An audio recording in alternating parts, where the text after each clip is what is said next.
Hello investors, कैसे हो आप सब? होप सो आप सब बढ़िया ही हो। 3 आईपीओ का हमें डेट ख़त्म होते हुए दिख रहा है। अब अप्लाई नहीं हो पा रहा है, जो है अर्बन कंपनी लिमिटेड, देव एक्सेलेरेटर और श्रृंगार हाउस ऑफ मंगलसूत्र। ये तीनों आईपीओ के बारे में हमने पहले ही डिस्कशन किया था और जैसे हमने बात की था वैसा ही लगभग हुआ है, जिसमें देव एक्सेलेरेटर का हमें सबसे ज़्यादा आईपीओ का अप्लाई होते हुए दिखा है। आपको मैं दिखाता हूँ, देखिए। हमने पहले ही डिस्कस किया था कि देव एक्सेलेरेटर का जल्दी आईपीओ का फुलफिलमेंट हो जाएगा और साथ साथ ये मल्टीपल टाइम ज़्यादा होगा रिटेल में as compared to other, because इसका अगर देखोगे तो आईपीओ साइज़ ही इतना है कि यहाँ 143 करोड़ का सिर्फ आईपीओ साइज़ ही है। और इनका जो 10% तो इन्होंने रिटेल में प्रोवाइड किया, देखो यहाँ पे रिटेल में 10% प्रोवाइड किया था। तो अगर मैं बात करूँ कि कितना इतना हुआ है, देखिए एंकर्स में इनका 20 टाइम्स हुआ है और नॉन इंस्टीट्यूशंस में 88 टाइम्स के आसपास हुआ है। रिटेल्स में 164 टाइम्स के आसपास हुआ है। एम्प्लॉयज़ में 17 टाइम्स और शेयर होल्डर्स में 46 टाइम्स हुआ है। अगर देखा है तो एंकर्स का तो एक बार के लिए ठीक है, लेकिन अगर यहाँ पे बिग एचएनआई की बात की जाए तो बिग एचएनआई में अगर देखा जाए तो ऑलमोस्ट इसको अगर मैं 4 से करूँ डिवाइड, 4 38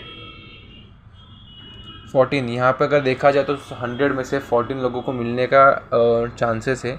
100 में से 14 एट मीन्स कि 100 लोग अगर लगाए अपना अप्लाई तो उसमें से 14 लोगों को मिलेगा और लगभग ये 14 हो रहा है। तो आपका यहाँ पे परसेंटेज आप भी देख सकते हो, 14% का यहाँ पे आपकी प्रोबेबिलिटी है। अगर स्मॉल एचएनआई की बात की आप, मतलब एक पर्सन को 14% का प्रोबेबिलिटी है, तो ये अगर देखा जाए तो लगभग मैं कहूँ कि स्मॉल एचएनआई में भी 100 में से या 95 में से किसी एक को लगने का प्रोबेबिलिटी है। रिटेल इन्वेस्टर्स में अगर देखा जाता है तो 150 में से किसी एक को लगने का प्रोबेबिलिटी है। एम्प्लॉयज़ में अगर देखा है तो एम्प्लॉयज़ में देखिए, एम्प्लॉयज़ में तो क्लियर है कि जितने उनके एम्प्लॉयज़ हैं उनके पास उनका डेटा है, उनको ही मिलने वाला है। ओके, और ये था अपना देव एक्सेलेरेटर का। अगर कहाँ पे आईपीओ आपका रजिस्ट्रार है वो भी हम देख लेते हैं। इसका जो रजिस्ट्रार है वो अपना केफिन टेक है। तो केफिन टेक के आप रजिस्टर पे आके इनका आईपीओ अप्लाई किए हो तो आप देख सकते हो आपका अलॉटमेंट, और इसका डेट होगा, आप जब चेक कर सकते हो, वो होगा 15 सितंबर। 15 सितंबर के सेकंड हाफ में आई थिंक सो 9 बजे के बाद रात को आप अलॉटमेंट देखने के लिए मिल सकता है, या फिर थोड़ा और लेट भी हो सकता है। ये देव एक्सेलेरेटर का था। उसका ग्रे मार्केट प्रीमियम देखा जाए तो ग्रे मार्केट प्रीमियम भी यहाँ पे लगभग 16% के आसपास देखने के लिए मिल रहा है। ओके, और अगर इस कंपनी के बारे में हमने पहले ही देखा था कि देखिए, मैं अपना प्लान में पहले क्लियर किया था कि मैं ये आईपीओ में इंटरेस्ट नहीं दिखाया, और अगर मैं थर्ड डे का वेट कर रहा था कि अगर यहाँ पे QIB का ज़्यादा ही मेरे को मल्टीपल टाइम देखने के लिए मिल जाता तो मैं इसमें शायद इन्वेस्ट कर लेता, बट मेरे को एक्सपेक्टेड उतना मिला नहीं देखने के लिए, तो मैं इसमें इंटरेस्ट नहीं दिखा। अगर मैं इसमें इंटरेस्ट दिखा रहता तो मैं ज़रूर इसमें लॉन्ग टर्म के लिए तो अभी नहीं सोचता, जब तक इसका थोड़ा क्वार्टरली रिजल्ट थोड़ा पॉजिटिव आता, सब कुछ अच्छा होता, क्योंकि हमने पहले डिस्कस किया था क्वार्टरली रिजल्ट से बहुत कंसोलिडेट कर रहा है एक रेंज में, पैट मार्जिन बहुत कम है और बोरोविंग्स इंक्रीज़ बहुत ज़्यादा ही हो रहा है, इसीलिए हमने इसको अभी अवॉइड किया था।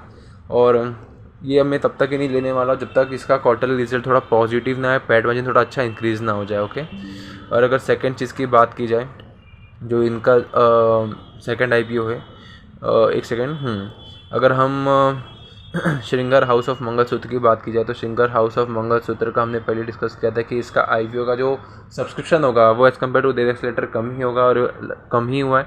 QIB का देखा है तो 101 टाइम्स, नॉन इंस्टीट्यूशन का 82 टाइम्स, रिटेल्स में 27 टाइम्स एंड एम्प्लॉयज़ में 69 टाइम्स हुआ है। अगर देखा जाए तो यहाँ पे जो बिग एचएनआईज़ है, बिग एचएनआईज़ में लगभग अगर देखा जाए तो आपके पास प्रोबेबिलिटी देखा जाए तो 6 या 7% के आसपास प्रोबेबिलिटी है कि आपको अलॉटमेंट मिल सकता है। यहाँ पे लगभग अगर देखा जाए तो 20 में से, और 20 बढ़ाओ, 100 में से 15 या 20 लोगों को मिलना चाहिए, 17 से 20 लोगों को मिलना चाहिए अलॉटमेंट बिग एचएनआई में। स्मॉल एचएनआई की बात की जाए तो यहाँ लगभग 70 में से किसी एक को मिलेगा प्रोबेबिलिटी है। रिटेल में अगर देखा जाए तो 23-24 में से किसी एक को अलॉटमेंट मिलने का चांसेस है, और एम्प्लॉयज़ में तो as compare has the data of the employees, तो वो लोग वो हिसाब से अलॉटमेंट देंगे, बाकी सबका रिजेक्ट हो जाएगा। और जिन्होंने मल्टीपल टाइम्स भी लगाया है अपना अलॉटमेंट के लिए मल्टीपल अकाउंट से, सबका रिजेक्ट ही होने वाला है, क्योंकि एक डीमेट अकाउंट से आप एक ही जगह पे एक ही कोटा में एक ही इन्वेस्टर कैटेगरी में लगा सकते हैं, तो रिजेक्ट हो जाता है। इनका अगर ग्रे मार्केट प्रीमियम देखा जाए तो श्रृंगार हाउस ऑफ मंगलसूत्र का ग्रे मार्केट प्रीमियम यहाँ पे 18% के आसपास देखने के लिए मिल रहा है, और इनके अगर हम कहाँ पे IPO का देख सकते हैं, ये है MUFG इन टाइम। अच्छा, MUFG इन टाइम ये थोड़ा लेट प्रोवाइड करता है, आई थिंक सो। ये लेट नाइट को आपको यहाँ पे अलॉटमेंट देखने के मिल सकता है, और इनका जो डेट होगा वो होगा 15 सितंबर को। ओके, और ये कंपनी के बारे में हमने पहले क्लियर किया था कि कंपनी काफ़ी अच्छा इंक्रीज़ होते हुए दिख रहा है। इनका वैल्यूएशन भी हमें थोड़ा ठीक ठाक देखने के लिए मिल रहा था, बस प्राइस टू बुक वैल्यू हमें थोड़ा ज़्यादा देखने के लिए मिला। और यहाँ पे सेकंड अपने को नेगेटिव, बस उनका बोर्विंग थोड़ा इंक्रीज़ होते हुए दिख रहा था। बाकी इनके पैट मार्जिन सब कुछ वगैरह वगैरह ठीक ठाक मैनेज है। 4% का पैट मार्जिन यहाँ पे इनका चल रहा था, ये भी इंक्रीज़ होने का प्रोबेबिलिटी रखता है। कंपनी आज अच्छा परफॉर्म कर रही है, तो इनका प्रोबेबिलिटी आगे अच्छा हो सकता है, बट इनका भी हम क्वार्टरली रिजल्ट्स देखने वाले थे। और अभी भी मैं इसमें इंटरेस्टेड था, लेकिन इसको होल्ड करने के लिए मैं ऐसा इंटरेस्टेड था, इट मीन्स कि अगर मेरा आज यहाँ पे अलॉटमेंट मिलता है तो मैं आज 40 या 50% इसको होल्ड करने वाला फॉर द लॉन्गर टाइम, और अपना स्टॉप लॉस में इसके ब्रेक इवन, मतलब जो उसका प्राइस बैंड है जो 165, उस पर स्टॉप लॉस लगा के छोड़ दूंगा। इसमें पोटेंशियल है कि आगे जा सकता है, बट हर चीज़ों का एक नेगेटिव साइड भी होता है, तो इसीलिए कोई भी इन्वेस्टमेंट करने से पहले आप खुद भी एनालिसिस कीजिए और खुद अपने फाइनेंशियल कंसल्टेंट से एडवाइस लीजिए। ओके, नेक्स्ट अगर बात की जाए अर्बन कंपनी के बारे में, तो अर्बन कंपनी तो आपको पता ही होगा, बहुत ऐसी कंपनी है जो आज मार्केट में बहुत ज़्यादा फैला हुआ है अपने कैटेगरी में, अपने पीयर्स तो बोलो छोड़ो ही, लेकिन अपने जो डोमेन में काफ़ी लीड पे आती है। अगर सब्सक्रिप्शन की बात की जाए तो सब्सक्रिप्शन यहाँ पे भी अच्छा देखने के लिए मिला है। एंकर्स में 147 टाइम्स, यहाँ पे एंकर बहुत ज़्यादा इंटरेस्ट दिखा रही है IPO के बारे में। और नॉन इंस्टीट्यूशंस में 78 टाइम्स हुआ है, QIBs का 147 टाइम्स हुआ है, रिटेल्स में 41 टाइम्स के आसपास हुआ है, एम्प्लॉयज़ में 42 टाइम्स के आसपास हुआ है। एम्प्लॉयज़ का तो पता ही है कि एम्प्लॉयज़ में जैसा भी उनके पास डेटा है वो हिसाब से मिलेगा। एम्प्लॉयज़ में बहुत सारे रिटेल वाले भी लगाते हैं, सबका रिजेक्ट ही होने वाला है। रिटेल में अगर बात की जाए तो 35 में से किसी एक को लगने का चांस है। ओके, अगर स्मॉल HNA की बात की जाए तो स्मॉल HNA में लगभग 55 में से किसी एक को लगने का प्रोबेबिलिटी है, एक अलॉटमेंट मिलने का प्रोबेबिलिटी 55% में से किसी एक को।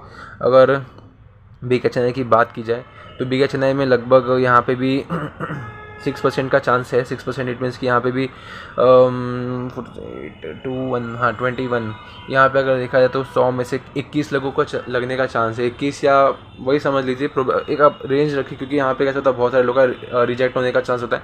तो लगभग आप समझ सकते हो कि यहाँ पे 100 आउट ऑफ 18 to 21 लोगों का लगने का प्रोबेबिलिटी है बिग HNI में, जो लगभग 6 to 5% के आसपास आपको देखने के लिए मिल रहा है। तो उसी रेंज में लगेगा आपका, उतना ही प्रोबेबिलिटी। आप समझ के चलिए कि आपको 5.5% का चांस है अलॉटमेंट मिलने का। और अगर बात की जाए इनके ग्रे मार्केट प्रीमियम के हिसाब से, तो ग्रे मार्केट में काफ़ी अच्छा इनका परफॉर्म कर रहा है। 58% के आसपास इनका ग्रे मार्केट में देखने के लिए मिला है, क्योंकि अर्बन कंपनी का जो QIBs के लिए है बहुत ज़्यादा अच्छा सब्सक्रिप्शन देखने के लिए मिला है। तो ग्रे मार्केट में काफ़ी अच्छा इंक्रीमेंट देखने के लिए मिल रहा है। अगर IPO डिटेल्स की बात की जाए तो यहाँ पे IPO डिटेल्स में इनका जो कहाँ पे रजिस्टर है, इनका भी MUFG में ही है, जो सेम अपना इसमें मंगलसूत्र श्रृंगार वाले थे ना, उनका भी सेम यही है। और MUFG तो आप दोनों का वहीं पे चेक कर सकते हो डायरेक्टली, आपको शाम को लगभग 9 बजे के आसपास ही देखने के लिए मिलता है। श्रृंगार अगर देख लिया तो श्रृंगार का भी शायद MUFG ही था, MUFG, तो आप वहाँ पे देख सकते हो।